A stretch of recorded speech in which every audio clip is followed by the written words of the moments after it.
करने आया हूँ रेलवे की भर्तियों पर, और क्या चल रहा है रेलवे की भर्तियों में, क्या एक्चुअल में हो रहा है, कहाँ बच्चे इस पर भरोसा नहीं कर पाते। आज बहुत सारी गाइडेंस मैं इस वीडियो के माध्यम से देने वाला हूँ। क्या हमें रेलवे पर डिपेंड होकर के तैयारी करनी चाहिए या नहीं करनी चाहिए, या रेलवे में भर्ती जुगाड़ वाले होते हैं क्या? बहुत सारे बच्चे ऐसे भी कहते हैं। और क्योंकि रेलवे के बच्चे आपको ये नहीं मिलेंगे कि एनटीपीसी में कौन लगा, मेरे गांव से लग गया, उसके गांव से लग गया, ऐसा आपको बच्चा नहीं मिलता। तो इससे एक बच्चों के अंदर भरोसा भी नहीं आता। तो एनटीपीसी को टारगेट मान के तैयारी करना चाहिए, या ग्रुप डी पे फोकस करना चाहिए, या हम एएलपी टेक्नीशियन की तरफ जा सकते हैं? तो इन सारी बातों पर मैं चर्चा करूंगा, जिससे आप शायद एक दिशा में और एक भर्ती के बारे में सोच पाएंगे, रेलवे के बारे में थोड़ी क्लैरिटी अपने माइंड में ला पाएंगे कि हाँ, हमें किस तरह से कौन सी तैयारी करने पर ज्यादा ध्यान देना चाहिए। क्योंकि रेलवे का बच्चा अगर सबसे ज्यादा कोई कंफ्यूज है तो वो रेलवे का ही बच्चा है। वो कोई भी भर्ती को फोकस नहीं कर पा रहा, क्योंकि बहुत सारी भर्तियां उसको देखने को मिल रही हैं। तो मैं इन सारी बातों के गाइडेंस के लिए आया हूं बच्चों। जैसे, और ये कोई बैच सेल की या किसी बैच के प्रमोशन की कोई वीडियो नहीं है, जस्ट फॉर गाइडेंस। मुझे लगता है कि अगर बच्चे कंफ्यूजन में आएंगे तो फिर मुझे आगे आकर के उनको गाइड करना चाहिए, यही मेरा काम है। चलिए, तो अब मैं बात करूंगा बच्चों कि जैसे अगर आप रेलवे को अपना कैरियर बनाना चाहते हैं तो 2024 से इन्होंने बोला कि अब हर साल रेलवे की वैकेंसी आएंगी, और सच पूछिए तो एसएससी से भी ज्यादा बढ़िया कैलेंडर को अब ये फॉलो करने लगे हैं। शुरुआत में दिक्कत हुई थी, लेट सवेर भी हुई थी, लेकिन एग्जाम उनसे अच्छे करा रहे हैं। जबकि यहाँ पर कई कई एग्जाम भी लेने पड़ते हैं। जैसे एनटीपीसी में आप देखेंगे टीयर 1 भी लेना पड़ेगा, फिर सीबीटी 2 भी लेना पड़ेगा, फिर सीबीएटी भी लेना पड़ता है, फिर टाइपिंग भी लेनी पड़ती है। तो इतने सारे स्टेप्स, 2 भी लेना पड़ेगा, फिर सीबीएटी भी लेना पड़ता है, फिर टाइपिंग भी लेनी पड़ती है। तो इतने सारे स्टेप्स हैं। तो जबकि इनका सिस्टम अभी शुरू हुआ है, एसएससी का सिस्टम बहुत दिनों से चल रहा है, तब भी ये एसएससी को टक्कर दे रहे हैं, और एसएससी का सिस्टम फिलहाल खराब चल रहा है, इसमें कोई डाउट नहीं है। क्योंकि कोई भी चीज कैलेंडर को फॉलो करते हुए नहीं चल रही है। इसलिए बच्चा रेलवे को ही सोचता है कि मैं करियर बनाऊं या ना बनाऊं। मुझे डाउट है कि मैं इधर फोकस कर लूंगा तो कहीं मैं उधर से भी ना रह जाऊं। तो ये सारी गाइडेंस इस वीडियो में है। तो आप समझेंगे कि जैसे 2024 की बात करता हूं तो 85,044 पदों पर वैकेंसी आई, सारी मिलाकर के, ALP technician, NTPC, group D, JE, सब मिलाकर के हमने देखा कि ये 85,000 पदों पर वैकेंसीज थी रेलवे के अंदर। और ये लगभग हर वैकेंसी कंप्लीट भी हो चुकी है। ग्रुप डी का भी लगभग रिजल्ट आ गया। ग्रुप डी का आप छोड़ दो बस थोड़ा सा, क्योंकि उसका फाइनल रिजल्ट आना बाकी, अभी फिजिकल चल रहे हैं। वो 2024 नहीं, वो जनवरी 2025 में आई थी, है ना। तो ये लगभग लगभग 2024 की सभी वैकेंसी ग्रुप डी को छोड़ दूं तो कंप्लीट ट्रेनिंग पे जा चुके हैं, या कुछ जिनका फाइनल रिजल्ट आ चुका है। मतलब सब कुछ बच्चे को पता लग गया कि मैं सेलेक्ट हुआ हूं या नहीं हुआ हूं, चाहे ट्रेनिंग पे गया हो या ना गया हो। ये अच्छी बात है। दूसरा, 2025 की अगर मैं बात करता हूं तो यहां पर पद घटे, क्योंकि ये पद आए थे 6 सालों में। 2019 के बाद 2025 में 24 में वैकेंसी आ रही थी, 18-19 के बाद। तो ये 5 सालों में जो पद आए, 5-6 सालों में, तो ये ठीक ठाक। हालांकि ये भी बच्चों को बहुत कम लगे, और कायदा भी था कि यार पहले ज्यादा आते थे, अब थोड़े घटे हैं। तो इन्होंने फिर ये बोल दिया इस पर कि अब हम हर साल निकालेंगे। तो बच्चे थोड़े संतुष्ट हुए, ठीक है भाई, हर साल निकालोगे तो फिर ठीक है। पर भरोसा नहीं हो रहा था, पर इन्होंने अगले साल भी निकाले, नियमित रूप से निकाले, और पद घटे भी, क्योंकि हर साल निकालेंगे तो ये होगा ही। अब 2026 की बात है, तो 2026 में अभी एनटीपीसी और ग्रुप डी, जिसमें ज्यादा पदों की संख्या आती है, वो इसमें मिले नहीं है। 22,501 अब तक जो रिकॉर्ड चल रहा है वो इससे ज्यादा पद आने का है। क्योंकि जो जो भर्ती आई है, एएलपी की आई हो या टेक्नीशियन की आई हो या जेई की आई हो, पिछले सालों से ज्यादा पद पर है। 2025 से 26 में ज्यादा है, क्योंकि अब हर साल, क्योंकि पिछले वाले जो बचेंगे आगे जुड़ते चले जाएंगे। हालांकि 25 वाले 26 में नहीं जुड़े हैं, क्योंकि अब ये भर्ती पूरी नहीं हुई है।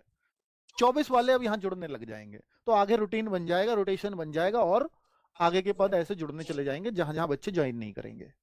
तो आगे और अच्छी पदों की आने की उम्मीद बनी रहेगी।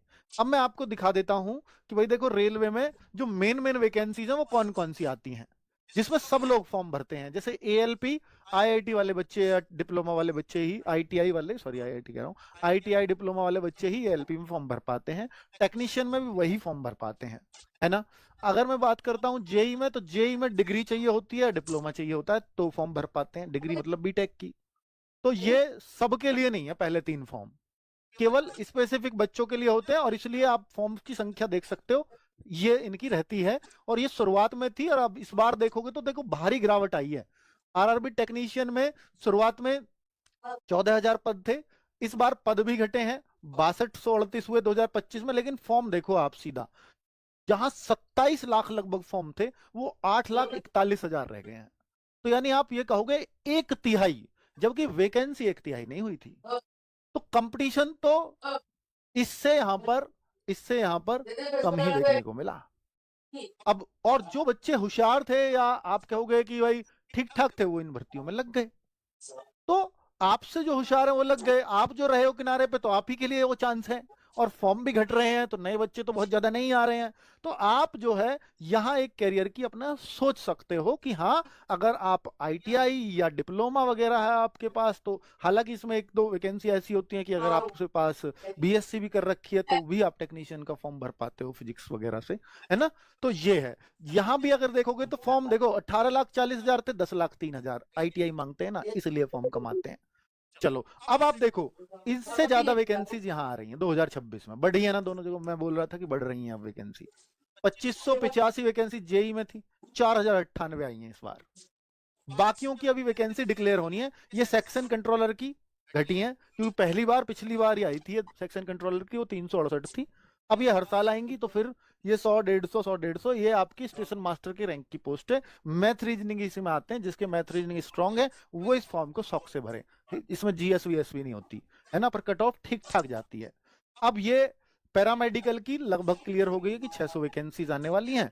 तो मिनिस्ट्रियल आइसोलेटेड, ये वो है कि भैया जहां ये टीचिंग वीचिंग सब इसमें डाल दिया जाता है। तो ये जो है सेक्शन कंट्रोल का फॉर्म कोई भर सकता है, लेकिन पैरामेडिकल और मिनिस्ट्री आइसोलेटेड इसमें कुछ ना कुछ स्पेसिफिक मांगता है। अब यही भर्तियां रह गई जो सभी बच्चों के लिए है। कौन कौन सी? एनटीपीसी ग्रेजुएट लेवल, जो ग्रेजुएट है वो इस फॉर्म को भर सकते हैं। एनटीपीसी अंडर ग्रेजुएट, वो इसको भर सकते हैं, ग्रेजुएट भी इसको भर सकते हैं। अंडर ग्रेजुएट मतलब 12th पास, जो ग्रेजुएशन में है अभी 12th पास है वो भर देगा। रेलवे ग्रुप डी जो 10वीं पास है वो इस फॉर्म को भर देगा, है ना। तो इसलिए जो ग्रेजुएट है वो तीनों फॉर्म भर सकता है, और वो सेक्शन कंट्रोलर का भर सकता है।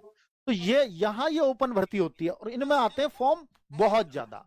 अगर आप देखेंगे तो एनटीपीसी ग्रेजुएट लेवल में देखो 58 lakh, 63 lakh under graduate level में 10+2 में ज्यादा होते हैं, और ये 1 करोड़ फॉर्म आए थे ग्रुप डी में।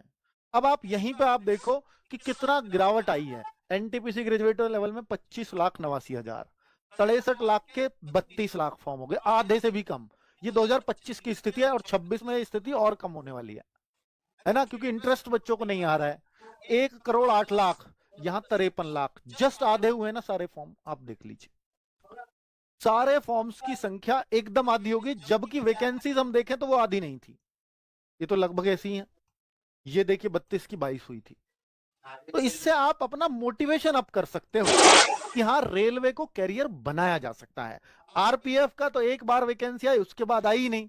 उसके बाद बहुत आसानी से जो है रेलवे मिनिस्टर का ही बयान था कि हमें आरपीएफ की एक रेगुलर वो जरूरत पड़ती है, इसलिए हम इसको एसएससी को दे रहे हैं। बड़ी सफाई से उन्होंने इसमें से पल्ला झाड़ लिया, अब रेलवे कैलेंडर में वो नहीं रहेगी, है ना। बच्चे परेशान हैं आज भी आरपीएफ को लेकर के, है ना। अब उसका क्या पता चलेगा? उसका पता चलेगा एसएससी जीडी के फॉर्म आएंगे, एसएससी सीपीओ के फॉर्म आएंगे, वहां भी नहीं आई तो आरपीएफ के साथ अन्याय है। फिर उसके लिए जहां आवाज उठेगी उठाएंगे।